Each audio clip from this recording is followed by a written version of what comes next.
Was former Transport Minister Michael Wood right or wrong when he said the $30 billion Auckland Light Rail project was, quote, a necessary investment?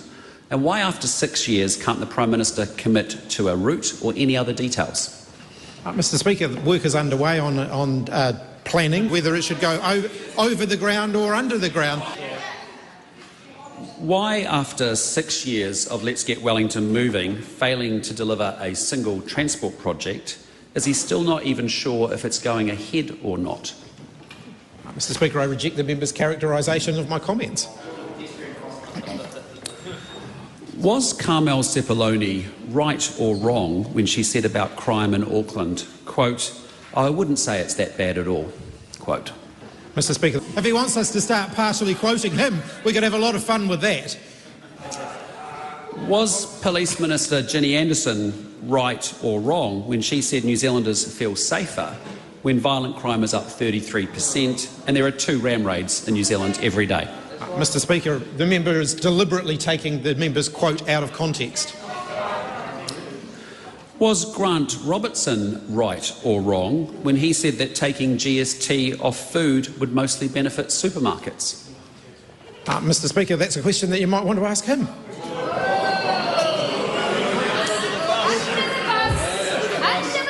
Was Grant Robertson's tax working group right or wrong when it said that removing GST from food and drink would benefit higher income households more than lower income households? Everyone can make their own judgments on that. Why is it that whether it's tax or transport or frankly any other issue, he can tell the country what he won't do, but he can't tell the country what he will do? Mr Speaker, I completely reject that.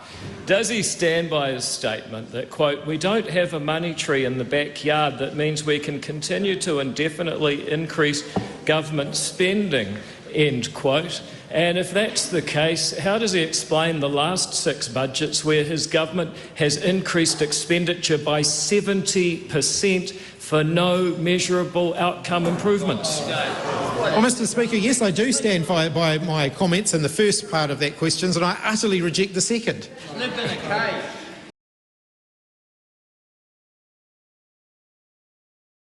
Can he then explain to New Zealanders in tangible, relatable terms what actual outcomes have improved? Not examples of where the government spent more, but where the outcomes achieved have got better. 70% better?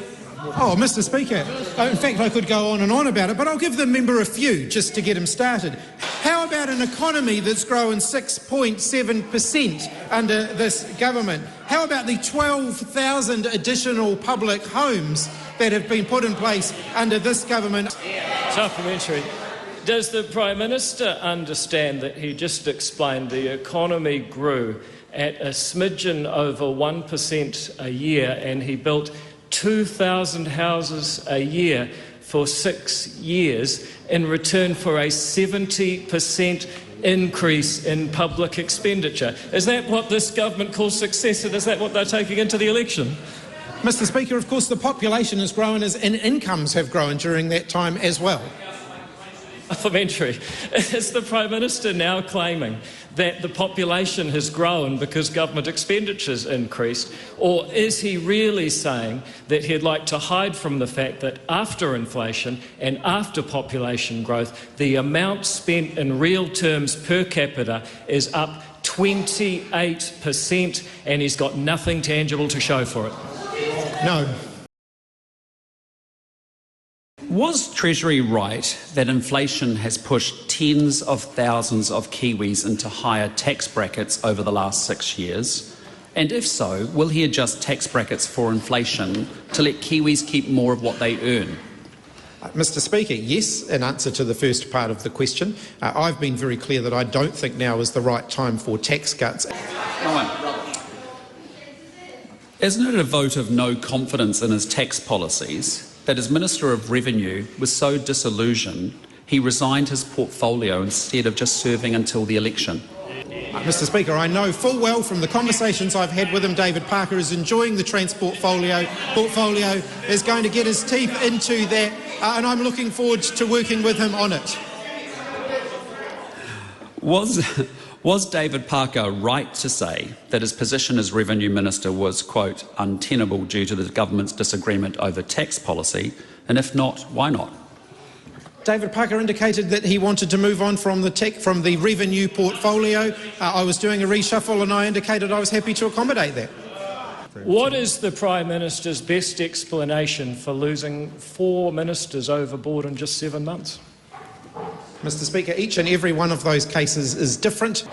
How can Kiwis trust a Prime Minister who didn't know a minister was leaking cabinet information to donors, didn't know a minister was defecting to Te Pāti Māori, didn't know a minister had a major shareholding conflict of interest, and didn't know, or at least didn't do enough for a minister who was facing serious challenges? Mr. Speaker, I believe that New Zealanders can trust me. Doesn't the Prime Minister want to know how it's possible and whether it's acceptable that people on home detention carry out around 1,500 offences they're charged for every year, including 143 acts intending to cause injury last year? Mr. Speaker, I don't believe that offending is appropriate. I don't believe that of course, those are issues of concern. What is the Prime Minister going to change in his leadership after his first 7 months to persuade New Zealanders that a government that hitherto cannot manage itself is really capable of fixing the problems of inflation, lawlessness and division that rive New Zealand under his leadership? Mr. Speaker, I will be campaigning on the platform that this government wants to support New Zealanders who worked hard to get ahead so they can create a better life for themselves and their families. Aren't his cabinet ministers right to be disillusioned when he spent 6 months stringing them along on the wealth tax, only to nix it at the last minute in a desperate attempt to keep his failing government re-elected? Mr. Speaker, I utterly reject that.